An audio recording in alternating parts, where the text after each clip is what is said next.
Hey Don, if you could comment on the possibility that the government has the technology,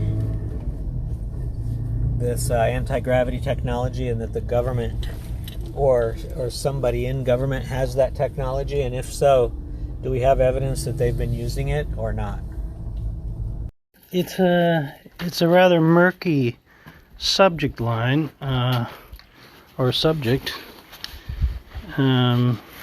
with a certain amount of mystery attached to it, and it may in fact be the missing piece, I guess you could say, to the whole UFO mystery, or at least one of the major missing pieces. Because if you trace it back far enough, it weaves itself all the way back to Germany, to Nazi Germany, that the Germans were working on anti-gravity technology, which I guess might be a possible indication that a UFO crash retrieval occurred prior to World War II in German territory.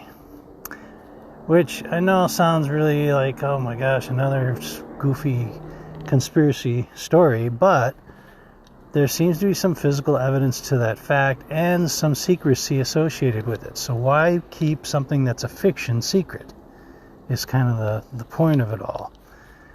And one of the scientists, in fact the premier anti-gravitational scientist that came out of the post-World War era, seemed to be onto something. And subsequent crash retrievals may have helped us decipher how anti-gravity might work, and that's one of the major secrets, and that some of the craft that we see are in fact our craft. The ones that we have, it's alleged, function, but not as efficiently, not as effectively, not as high performing as the actual alien craft. That we're missing some fundamental materials to be able to make it just like the alien crafts, but we can get it to work, is kind of the idea.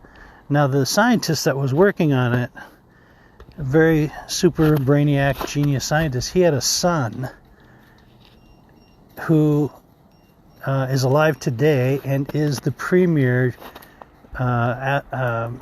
physics scientific genius of our day. His name is Ed, what is his name? Ed something or other. But he's the son of this scientist.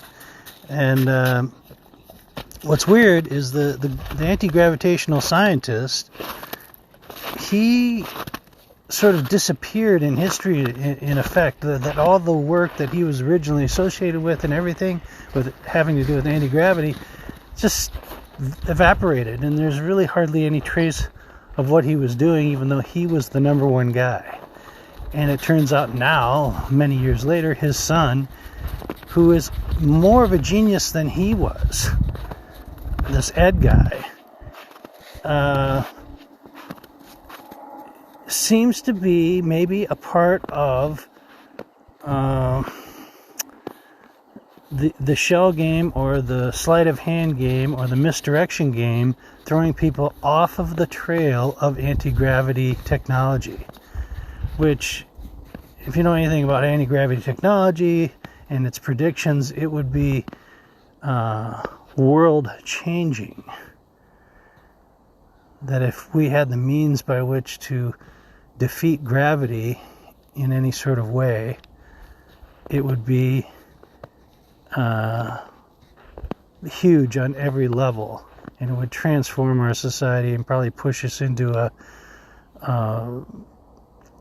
level 2 civilization or something. So it's considered, the holy grail of physics, really. But anyway, this Ed guy, he seems to be promoting string theory. he's one of the big proponents of string theory, and everybody seems to follow this Ed guy in terms of his opinion because he's a legitimate genius. He is a physics genius, and everybody reveres his opinion on physics. So yeah, it's kind of complicated, and it leaves in out things, and there's a lot of vacancies left over for mystery.